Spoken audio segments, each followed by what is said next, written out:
Hi ladies, we're going to go over the picture that you've chosen and how to go about sketching, giving it the bare lines that it needs. When I say bare lines, essentially what I mean, we have straight lines, lines with angles, and curved lines. So what you'll need to do is go ahead and print out the image on an 8x10 piece of paper on my printer, and it's important that it's in color. You'll need a pencil, a black Sharpie marker, and a ruler. So how I start is I take my ruler. I got a really big one, so hopefully you can see on the video. My image goes 10 inches long, and it goes 7.5 inches wide. So the reason I measure how long and wide it is so that I can divide it in half, and I can create a grid. Just a simple quadrant, meaning 1, 2, 3, 4 blocks on my paper.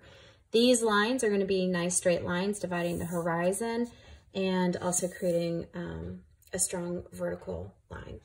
A lot of the lines in this image are really interesting lines, and it makes the painting really captivating to the eyes because we have these slight diagonal lines and we've got different perspectives, you know, of large to small back in the distance. So go ahead and measure out however big yours is. Mine's 10 inches, so I make a mark at the 5-inch line here. I make a mark at the 5-inch line down here.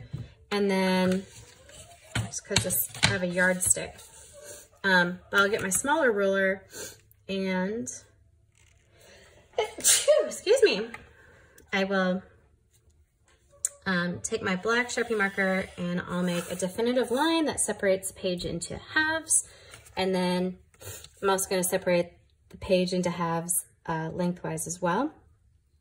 So remember, this was 7.5, so my halfway point is 3.5, and I'm drawing a line straight across from there. So as we move forward, we're going to have a really good idea of what's going on in this quadrant, quadrant 1, 2, 3, and 4. We're going to have a good idea on how to draw our diagonal lines, whether it's this retaining wall, and also it's going to be very important for our straight lines along our houses and making sure our houses are within proportion to each quadrant. All right, that's step number 1, just working on your printout copy.